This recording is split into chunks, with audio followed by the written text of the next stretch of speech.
Organizations win championships. A Chicago Bulls podcast with Jason and Dan Bernstein on 312 Sports. This is episode 127 of Organizations Win Championships, a Chicago Bulls podcast here on 312 Sports. And if you think I've said it before, if this sounds familiar, when I say the Bulls are 18-21, I think they have been 18-21 at least the last 3 years. It's a Can record. you look it up or something? I haven't yet. Sorry. Oh, okay. You're the research department. It's a record that they tend to like, and the Bulls are 10th in the East after their loss to Houston last night. They have their offensive rating puts them 20th of 30, the defensive rating 25th of 30, net rating of minus 3.5, 23rd of 30, and you hate to say it, but it is more of the same in that there's fits and starts, and you see some solid performances, and it has been impossible with the injuries, with Giddey still out, and now apparently the injury to Zach Collins it's not quite exactly a turf toe, but it's enough that he's not making any progress. He's still in a boot. I'm not even going to start to expect him back until we get any further updates. Right. He only had that one little stretch of the season, and he was playing great. But maybe he's glass. You never know. I saw a meme today when it was announced that Anthony Davis doesn't need surgery, and that he'd be reevaluated in six weeks. It was just a picture of Anthony Davis, and it was photoshopped, so his entire body was wrapped in bubble wrap. So, I mean,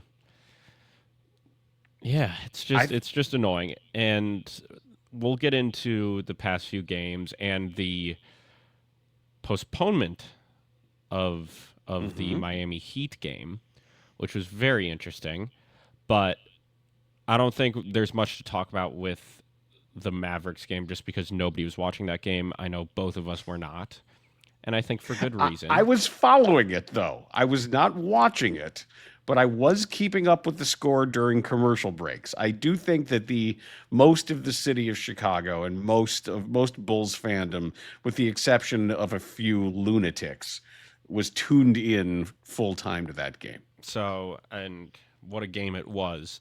And that was a good day for Chicago, huh? It was Bulls, Bears, Blackhawks, and the Cubs signed Alex Bregman. Yes, that's right. They all won. Well, no, I am off my phone. I'm not being you. I had just had a text. I wanted to make sure it wasn't an emergency. I'm off my phone. Okay. You are, actually? No. Yes, I'm off my phone. You're on your phone more than I am. That's not true. Oh, yeah, it is. No, it's not. Yes, it is. No, when I'm watching something, generally I'm watching something. That's just not true at all. Yes, it is. During movies that you don't need to care about, you're not on your phone. During sports games that you need to care about, like the Bulls, I've seen you on your phone during Bulls games so many times. Usually I'm checking things that I need to know during the game, or it's during a commercial. Congratulations, you're checking things. But no, I've seen you text about the most random shit during Bulls games. Bears games, you're in your little nut job where you're just in your little computer. Jason, how long is that field goal? Just happy I'm not home. I didn't watch the game at home, and I'm not home right now. Well, I'm not going to have you for the Bulls game. And also, I think I'm the reason why the Bears won, because during the second half, for good luck, I may or may not have done 4 shots of Malort for good luck. During the second, you told me that you did that. Yeah. Well, we figured this out. We're going to talk about it probably on Forward Progress tomorrow or sometime this week. It was also my old Bears sweater that had been discovered at Nana and Papa's house, and Papa had the sweater on for the first half. And took it off. And he took it off for the second half. So we're going to give him instructions for this weekend about what we have to do. Meanwhile, what is going on with Kobe White? What is going on? Is it both calves now with which he's day to day, and they just make a decision based on that game whether or not his calf is stiff? I'm trying to be, and I heard it a little bit last night in Stacy's voice when he didn't even realize Julian Phillips was hurt last night. I am trying to be. If you looked at the bench itself in just clips of the game, there are 4 seats that are unfilled on the because everybody's Bulls on the bench. floor. Yeah. That's what I mean. It's like a youth hockey game where some kids can't make it to the game. I'm trying to be as fair as I possibly can be when it comes to erring on the side of caution. I know 82 games is a long schedule, but at some point, there's got to be a big difference between injury and pain and just being hurt. I'm not going to, this is hard for me to do because I don't want to call out any one person here, especially with the number of guys that you have in contract years here. But it's really frustrating from a fan's perspective. Yeah. To the extent that I can try to embody that, but it's really, really frustrating. And the thing about the Bulls is that they don't have a megastar right now, but people do want to go to the games to see Josh Giddey. People want to go to the games to see Kobe White. And the other guy in that group would be Modest. However, he's been playing a lot. Knock on wood, because you never know with this team because they're just dropping like flies. But it is frustrating because we've never really seen them at full strength, I guess. Well, I want to give a lot of credit to Trey Jones. Oh my God! I mean, he had 30 whatever, and to Jalen Smith. He came back from a bad concussion. He came back as sooner than I thought, and Jalen Smith, he does the most with what he's got. He plays really hard. And the same goes for Kevin Huerter. There are guys on this team that really do play hard. And so much gets asked of the healthy guys that it may just be one of these negative cycles where when you're down to a thin rotation, guys have to play heavier minutes. And it takes a toll on them. They're being asked to do more. They end up with strains and sprains because they're doing more than they were expected to be asked to do going into the season. At this point, why don't you just bring up a G League guy? And I'm going to say that. I have to. But just getting bodies at this point in the season, when you're 18 and 21, things aren't looking up, especially because of these injuries. If you're going to tank, when you got this draft class coming up, man, when you got DeBonsa, Peterson, and Boozer just kind of sitting there, especially DeBonsa. Yeah, well, Peterson's walking right into the injury problems. Oh, but did you see him against Iowa State? I have in glimpses, yes. And these tiny little glimpses you get of guys. You love DeBonsa, though. I do. I want to see him work a little harder defensively, but you can't stop him on offense. No. And I'll say this about Boozer. His floor is so high. Yes. And I don't think he's the most athletic player, but he's a better shooter than I thought. He's really responsible, and he does the right thing every time. And I think he could be I don't think he's a generational type player, but I think you could be a multiple-time All-Star.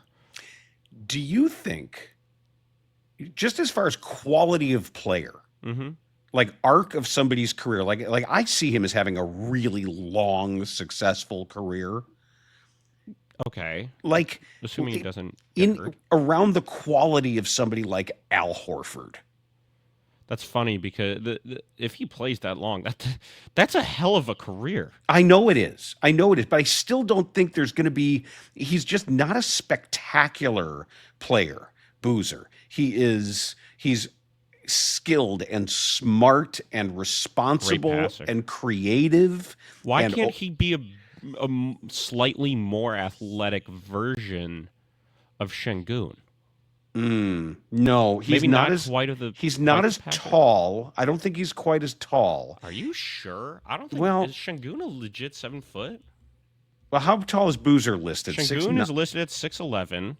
Yeah, and Boozer's like 6'9". No, he's not. God, I'm forgetting his. It's Cameron Boozer because he has a twin. Yeah, the other one I'm not interested, but Cam Boozer. Oh, he is listed at 6'9". Yeah, he's listed at 6'9", which means he's likely shorter than that. So, no, I don't see him. Şengün is a center, but I do see Boozer being a can't miss, very good player. He will never be worse than a very good NBA player, might still be a star. He could step into the league right now and give you 15. I'm convinced. I think he's already NBA ready. I agree. I don't think that's an overstatement. I don't know if DeBonsa is. I don't think he is. I don't know if Peterson is. And also, if you look at his body too, when you look at Peterson and DeBonsa, they're still a little, they're not quite as filled out. Boozer already looks like a man. Mm-hmm. And he plays like one. He's got his dad's body, and he's got those really thick legs too, which if used correctly can be terrific rather than being a detriment to his game. Chill. No, he really does. He's so powerful. He just can't really leap. He's not an explosive athlete in the way that some of these other guys are. It's just that. But back to the Bulls here. If you're this injured, why don't you look at what this draft class looks like? Trade deadline, man. This all comes down to the trade deadline, and do nothing. Watch it. They're going to do nothing. I'll bet you on that one. I don't think they're going to make a single trade. I'll bet you on that one. They have to. You have too many guys with contracts coming up. The damn problem. Continuity. The problem is Kobe White's injuries. And him being... Although, against Dallas, he was all right. Yeah, he was. And I will say this. I know we're going to get to some of these games. I thought the Bulls played well last night. I did too. I thought they played well. They had 3 guys go 0 from 3. If one of those guys has a decent night shooting from 3 between Patrick Smith and Vooch. Okoro was 0 for 2, wasn't he? No, he was 2 for 4. Oh, he was 2 for 4. It was Smith that was the other 0 for. You're right. But the thing is that I don't think that's a fair assumption because Trey Jones shot 5 of 6 from 3, and he has been terrible all year shooting. He had his best game of the year. Yes, he went 5 of 6 from 3, so I don't think it's fair because if he shoots 1 of 6... You're right. I mean, I guess it's feasible to say, okay, those 3 guys should have made 4 total if Trey Jones makes 1 of those. That's feasible, but Okoro shot well. Trey Jones shot remarkably well. Dalen made a 3. It was in rhythm, too. Yeah. It was a nice shot. So, yeah, in the corner. But I don't know. Şengün is a problem, and Kevin Durant is still Kevin Durant, man. What are you going to do? I mean, the guy's still 7 feet tall, and but he's so smooth. He moves so well. He's 37 years old. Yeah, and he still looks great. Well, if you move Vooch at the trading deadline, if you move whether it's White, DeSumo, I guarantee you somebody's going to want Herter. Yeah. Someone's absolutely going to want Jalen Smith. Yeah. So do it. And if in fact you get a little bit worse... I just don't trust AK. Well, I don't. You shouldn't. What has happened? Make a move. Well, it has Although to come that Lonzo from... Ball trade is looking pretty good. Everyone's saying, it's getting rid of Lonzo Ball for just Isaac Okoro is undervalue. It's a lopsided trade. No, I think the Bulls won that trade. Lonzo's been awful. Well, he also made the Giddey trade. Yeah, that's true. Which has helped both teams. However, how much draft capital did you get out of both those trades? You've got nothing. None. You got nothing. And there's only one way to build a team, and it's through the draft now. If you look at the Rockets, yes, they do have Kevin Durant on their roster, but he is 37. They still built through the draft because they used Jalen Green to make that trade. Jabari Smith Jr. drafted. Şengün drafted. Amen Thompson, haven't even talked about him. Man, is he athletic. Oh, my God. Do you remember that one lob where he told, I think it was Şengün to throw it up to him? He's 6'5". He was standing under the basket, just standing there, facing half court, and he just pointed. Şengün threw it up. He caught it, turned in midair, and dunked it. Yep. Just standing. That's ridiculous. What was impressive to me was the play on which 2 defenders converged on him. He was coming in from the right side at a 45-degree angle. And the help defender came over And before the two guys could set, he took a gather dribble and stepped right through them. Like hopped, controlled his body, turned his body, hopped right through them, and then sprung up again to just sort of set it in the basket with both hands. He is naturally gifted. He's one of the most naturally gifted players in the NBA. I think number one in that is Wembanyama. I think you just have to say it. And then I don't know who else would be two when you just look at skill set and just there's a lot of those guys out there. There's sometimes I see Brandon Miller do some things. Yeah, that's a good call. And I just look at his combination of speed and length and shooting ability. Hell, Jabari Smith looked pretty sweet last night. Player. He is a really nice player. They just need a point guard. The only thing you can see that Houston is missing is a distributor, is an air traffic controller. Well, Van Vliet is out for how long? Because he's on that team. Did you see him on the sidelines? Oh, he might be out for the whole season. That's right. I almost didn't recognize him. Why? He's large. Really? Did you see his face? Oh, he does look fat. Yeah. I swear to God, I almost didn't recognize him. And I went, "Oh my God, that's Fred Van Vliet." And maybe he doesn't need to get in shape. He's not hurrying back right now, but still got a ways to go. So the Bulls played Detroit. They need Trey Jones is what they need. Well, yeah, no, actually, he'd be as a backup point guard. Yes, that's exactly what they need, is somebody like that. But I want to quickly go through the games that we need to talk about here, because I thought they had a really good opportunity against Detroit. Because not when Cade Mike Cunningham on the floor. Yeah, he played well for a while. He had a really bad missed dunk though, but Cade Cunningham didn't play.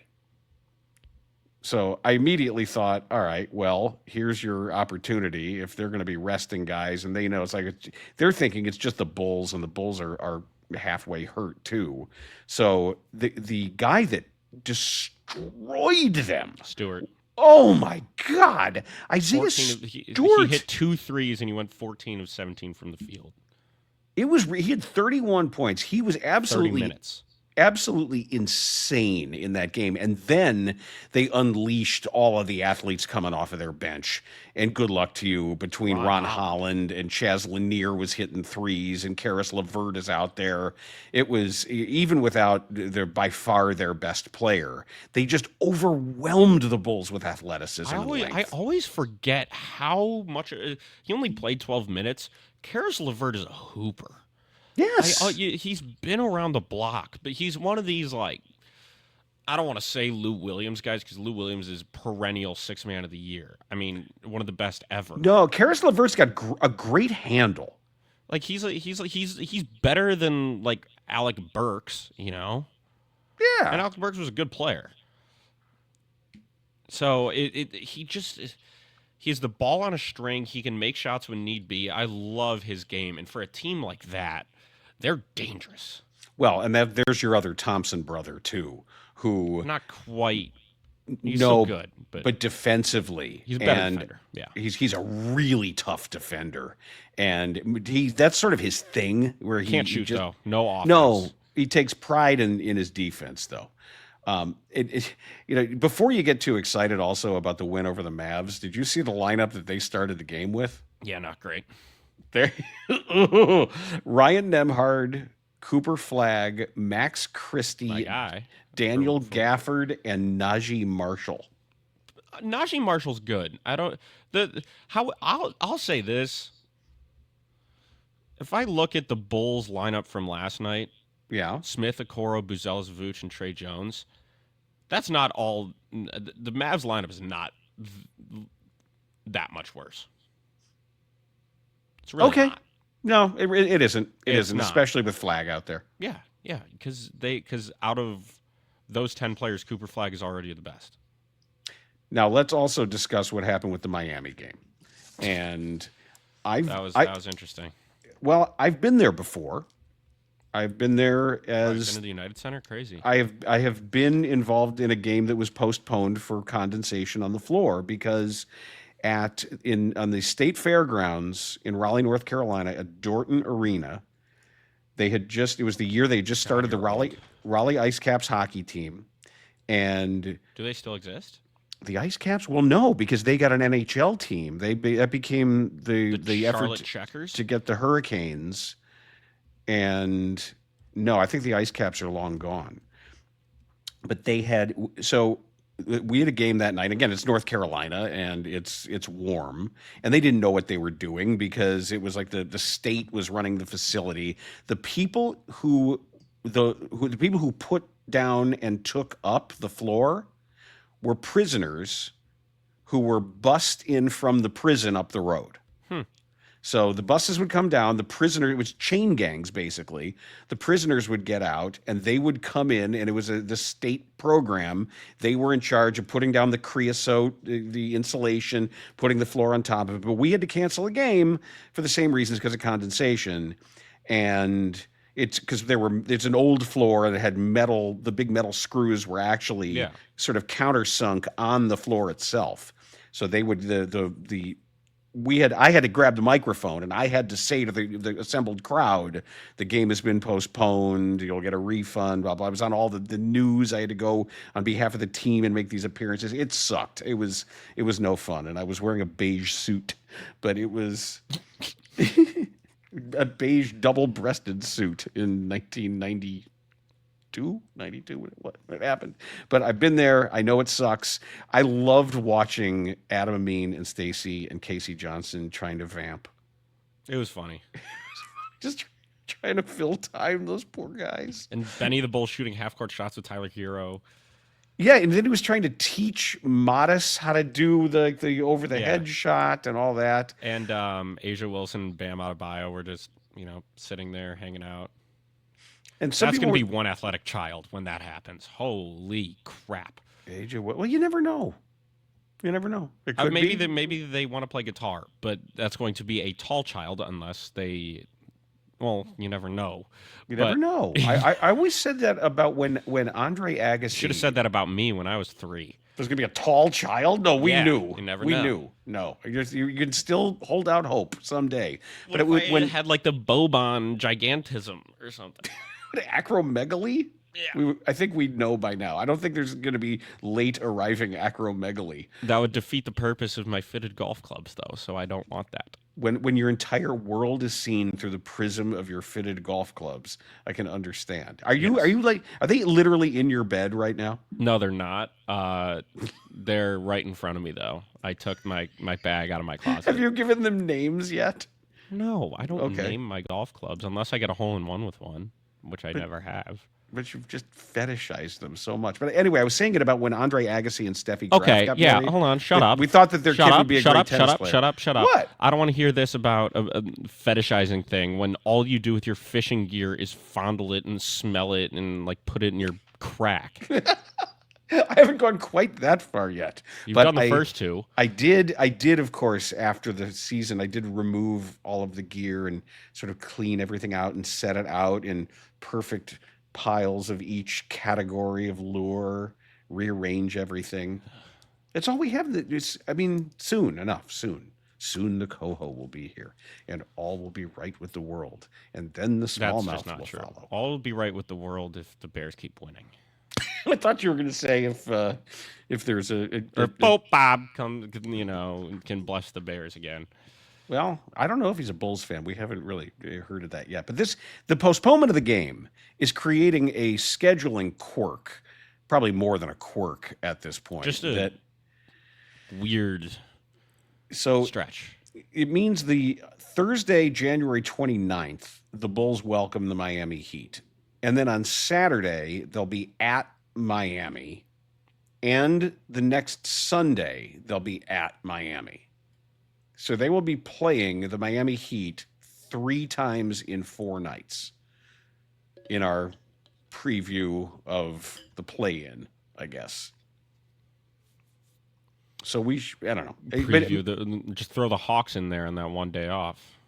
And then you got a preview of the play-in. Also, yeah, that trade. We haven't talked about that yet.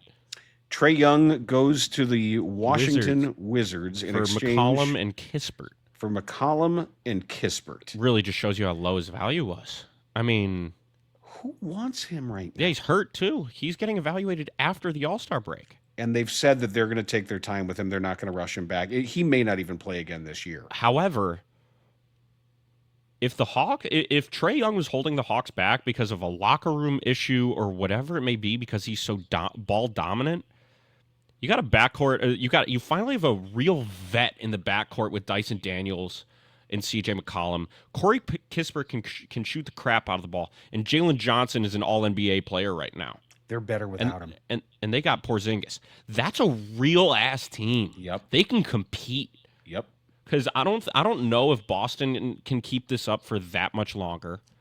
I think Detroit's great. I think New York is good. I think Cleveland will get back into the swing of things. Yeah, you know what? With Cleveland, why hasn't Mobley become better already? I think he's limited by his inability to make threes consistently. I think that is it. He's not a good enough shooter yet, because if he started shooting 35, what is he shooting from three this season? Let me actually look that up. Or how many attempts? I want him to be, even if he misses them. I mean, you're saying wants him to be better. He's a defensive player of the year, and he's averaging 18 and 9 on 51% from the field. But he's shooting 33% from three and only 64% from the line. Like, if he were to get that up to if you were to get that to 72% from the line and 36% from three, which I don't think are that unreasonable. Mm-hmm. I think that's what would open up his game. And even if he's only shooting 33%, he needs to take more of them. He needs people to, because if he just makes a couple in a game, that'll really open things up. Even Wembanyama, when he wasn't shooting very well, he still kept taking them. That opened everything up. Well, the comps for Mobley early on, there was so many Bosch comps, and Bosch was a could guy shoot the shit out of the ball. Yes, but he also had to learn when he got to the Heat, and it timed up with about the time that the NBA was recognizing the statistical value of the corner No, it's three. A little bit before then, because Curry really took off a couple of years after that. But Bosch began shooting and looking for specifically that corner three. And eventually they said, look, do not pass up this shot. This is not just a decoy. Take it. And Chris Bosh is a Hall of Famer. Yep. Like you hate when I do that. I'm sorry. What? I feel like he's an often forgotten great player. Why? When people mention, all-time power forwards, right? It's going to be Duncan, Nowitzki, Garnett, those guys. Sure. And if you want to go a bit earlier than that, I mean, I feel like I hear Rodman's name more often now than I do Chris Bosh. Chris Bosh is a way more talented player than Dennis Rodman ever was. Yes. Not even close. Yes. If you were to tell me, would you rather have Dennis Rodman or Chris Bosh both in their prime? Bosh. By a mile. Yes. And when Mobley was compared to Bosh, that's a big name. And if he can't shoot, that's why his game isn't, what we all expected. I think he just needs to take more. I really do. Even if he can keep that same number or even increase it a little bit on higher volume from three, it'll open everything up. So let me get to your conclusion as you were going through all of these Eastern teams. Yeah, Atlanta can compete. And Atlanta can more than compete. The shame of it is that due to injury primarily, in a year where the Bulls had the chance to, if not validate, at least provide some support to the idea of hang around and be competitive long enough until everything comes back to you, and then maybe you can have an actual playoff spot. I'm not talking about winning a title, but this would have been the year to say, all right, Michael Reinsdorf, all right, AK, here you go. You wanted to stay competitive. What can you do in this environment? And now the shame that you can't. You can't compete with Lackland Ulbrich out there. You can't compete with Trey Jones shooting 6 threes. You just can't. You've got to trade these people. You've got to make every single move that you can right now. Do you trade Aya? Sure. If you give first round pick. Yeah. And not to mention your own first round pick is hurt and useless at the moment and is a complete long-term play. These dudes, I didn't like he is a long-term play that when you look at guys that went after him. Queen was one pick after, and I don't like Derek Queen's game, but you can't deny his production. Mm-hmm. I don't know if you saw that lob from last night to Trey Murphy. No, I haven't yet. He threw a lob to Trey Murphy. Trey Murphy caught it in the air, did a 360, and laid it in. It was insane. And they were competitive with Denver. You know? Mm-hmm. With the best offensive player, arguably of all time, on the floor. And I just don't see enough. There's only one player on the team that really brings legitimate excitement, and it's Modest because he is that high flying, make a crazy play, the flashes, and I guess Giddey as well. Giddey has some not in the same way where he's just dunking on people, but he'll have some crazy passes and put up a triple double. Well, Modest plays really hard, and I like that about him. He's been good. He competes. He was good last night. And he was solid against the Mavericks. I mean, and he was good against the Pistons. Like he's been playing well. He plays really hard. I wish he took losses a little harder. That was sort of the Vooch message that he sent to him about when to celebrate and when not to, and what you're really doing in here. Meanwhile, the Bulls are pushing him for the Rising Stars game. So Modest Buzelis as a sophomore should get that. They're also the campaign officially has begun on behalf of Josh Giddey to get him to the All-Star team. I think his injury hurts him, but I do think that Giddey should be an All-Star and Modest should be in the Rising Stars game. However, does it mean that the Bulls are good? No. No, it doesn't. And I'll just say too, I can't. How many times? Spiraling a bit this episode, man. Yeah, I am. How many times have I said before that I'm just done with Patrick? How many times? A lot. All these injuries. Are you going to say it? All these injuries have given him every chance. Every single chance. And even last night, there were times where he's like, I'm gonna do something right now. And everybody can see, well, here Patrick's gonna try to do something, but his head is down. He's determined that this is gonna be his turn, and he's gonna do these things, and it ends poorly, or he has trouble finishing, or he kicks it away. And it's a me problem because I'm the one that's been invested in believing in him because he is just such a good guy. And so, I'm not going to say good kid anymore. And talented, but not sudden, not explosive, and just doesn't play hard enough. He'll have a long career because he can shoot and play good defense. It's just too bad. It's too bad.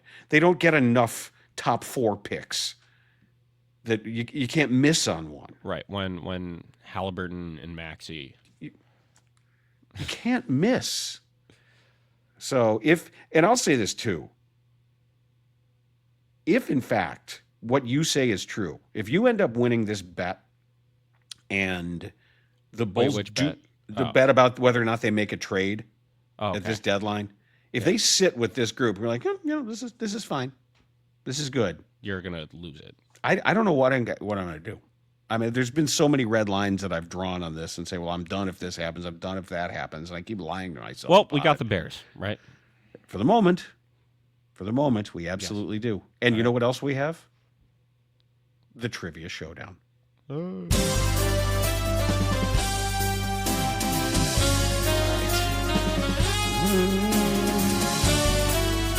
working hard to find some good stuff here, and I think I found one for you. All right. Okay, and I can't believe it's taken us this long. It's taken us 127 episodes to do this question. All right. Can you, and this was in the news recently because we had some movement on this list, can you give me the top 10 all-time NBA father-son scoring duos? I feel like we haven't. You sure? We have not, I'm sure. All right. Dell and Steph. Dell and Steph just moved up to number 2. Michael and Clay. Michael and Clay are number 4. The Thompsons. So are you asking me what, top 10? Yeah, just see how many you can get. Father, son. Yep. Sabonis. No. Really? I thought Arvydas I know Arvydas didn't play that long, but I thought that. Nope. Ooh, this is a really good question. I thought it was too. Yeah, I'm really gonna have to think about this. By default, it has to be LeBron and Bronny, right? Number 1, of course. That's insane. No, it's not. Goodness. No, it's not. It's sort of like when we would do the baseball brothers home run list, and it was Hank Aaron and his brother Tommy. So I might just have to think of all-time greats and their little bumfest. Not relative. Quite. No. Is that really the only one where? It's the only one that's that extreme. Okay. It's not going to be like Jabari Smith Jr. and Jabari Smith Sr. because Jabari Smith Sr. didn't play long enough. Right. And I think you've heard of all of these except maybe one that I wouldn't expect you to get because there's a real old timer on there. And his son is older than I am. And oddly enough, old Gregor's son was older than old Gregor. Can't make that joke. Figure out that happened. I know. I can't. God darn it! I think this is hard. One dad is on here twice. Oh, Seth and Dell. No. I feel like Clay has 2 brothers, and one of them. You know what? I think no. You know what? He's off now. He just got bumped off actually, because Rick Barry was on here twice. Oh, okay. So Rick and John Barry are now off. Rick and Brent are still on there. Yes. Rick and Brent. All right. You want me to give you the others? Let me try to get one more. One you should get. One you should get for sure is definitely an all-time great scorer. All-time great scorer. Yeah, whose dad played also. All-time great scorer. Yes. It's not going to be a Malone. No. It's not going to be a Kuzi. And this guy. Could it be like John Stockton and no. Okay, I thought that his son might have played in one bigger NBA bigger game. star. Bigger star. This guy's dad, and what you would know if I mentioned that his dad played internationally. Bigger star? Yeah, his dad also, after he's done in the NBA, his dad played internationally, and that's actually where his son wasn't born in this country. Irving? What? No. I Kobe. Oh. Joe Bryant. I forgot that Joe Bryant played in Joe the NBA. Jellybean Bryant. Go ahead. All right, so it's James Curry Bryant Thompson. Mm-hmm. Then it's Dolph Schayes and Danny Schayes. Okay. After that, it is Tim Hardaway and Jr. Should have gotten that.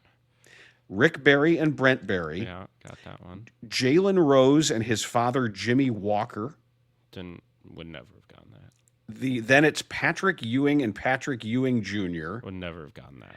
Gary Payton and Gary Payton II. Okay, there you go. Fine. Not an easy question. All right. No. All right. Okay. So my question, it's I'll give you some help if you need it. So I'm sure since 2016. Okay. Which NBA 2016? So not all of these guys are still playing. Which 5 NBA players have drawn the most charges? Ooh. So I'll give you this: 3 of them are guards, 2 of them are forwards, and like power forwards. Okay. And if you want the teams, I can give you the team that they played the most games on since 2016. I can give you that if you'd like. All right. All I'll ask is, do they all have reputations as good defensive players? No, they don't. No, not all of them have good. I wouldn't even say a single one of them has a reputation for being like a defensive stopper whatsoever. If not the opposite, I would say a lot of most of these guys are like shitty defenders. So it's got to be a pure function of minutes, and also just like being around the ball, just being around the ball and being willing to take charges.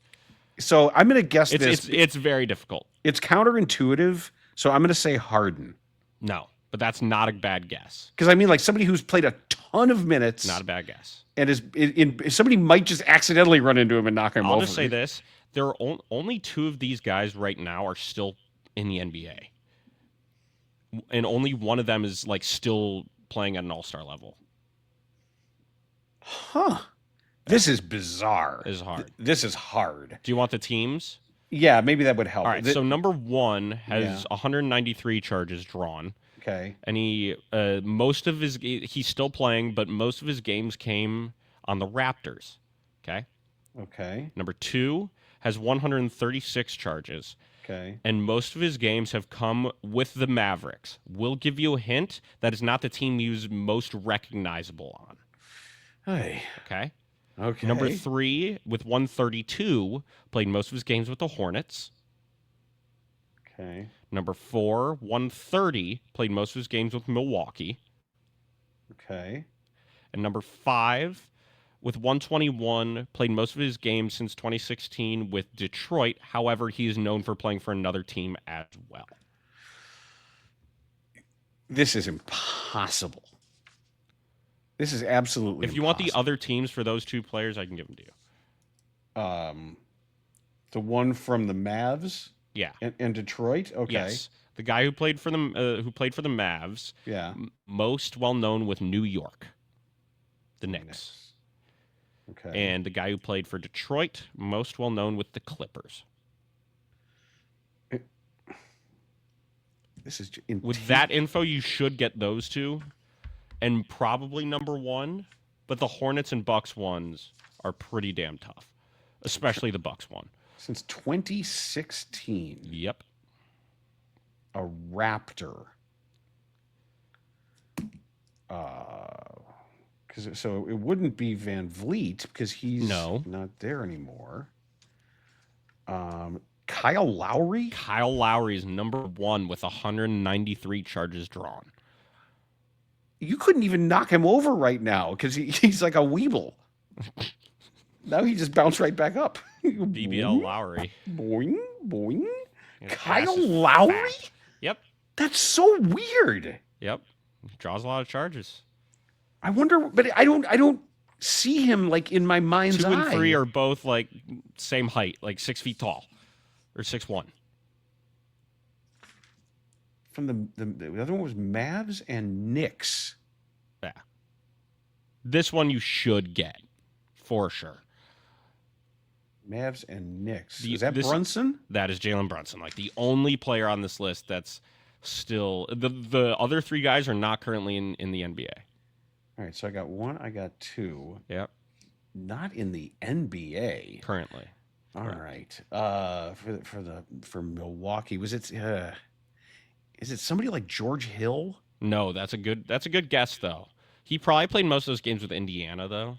Yeah, I guess I'm just trying that's to. not. Although that's not a bad guess. But he was also a pretty good defensive player. Played a lot of minutes. What about? It's not Middleton, is it? It's not Chris Middleton. All right. Yeah, I'm gonna give. Yeah. Okay. Hornets with 132. Kemba Walker. Jeez. Okay. Yeah, you're right. Same kind of guys. Yeah, I'm gonna do number 5 first. Okay. So Pistons and Clippers. That's Blake Griffin. You should have probably gotten that. All right. And Milwaukee. Wait, you say this is another big guy? Yeah. Was Jay Crowder there? No. No. Well, he was, but it's not the answer. Why are you laughing? It's Ersan Ilyasova. No, it's not. It's Ersan. No, it's not. Ersan Ilyasova. I've never seen him draw a charge ever.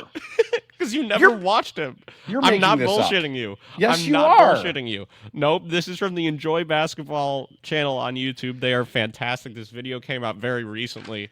Ersan Ilyasova. Hold on, let me just wait a second. Since 2016, Ersan Ilyasova is fourth in the NBA in charges drawn. Yeah. I don't believe it. Yeah. I don't believe it. Yeah. No, you're going to have to send me video of each and every one of those 130.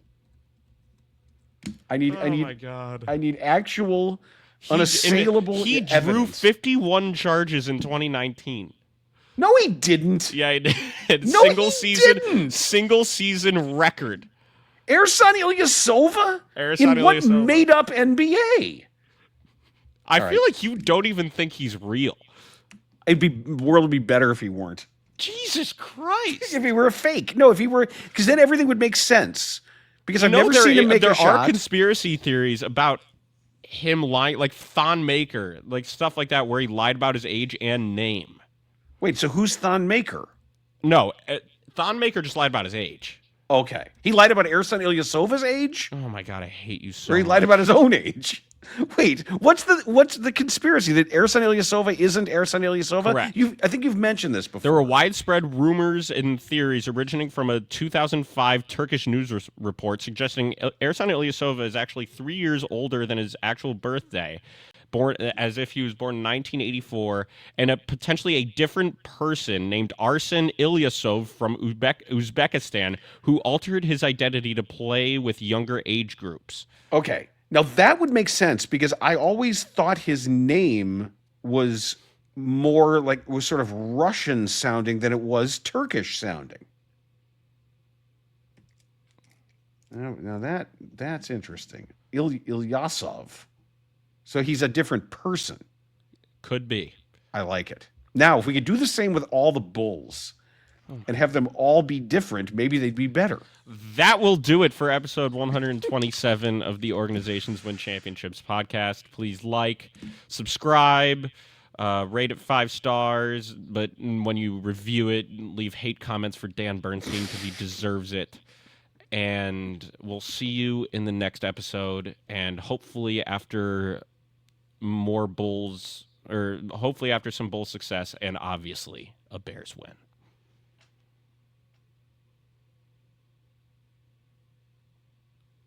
Bulls Podcast with Jason and Dan Bernstein on 312 Sports.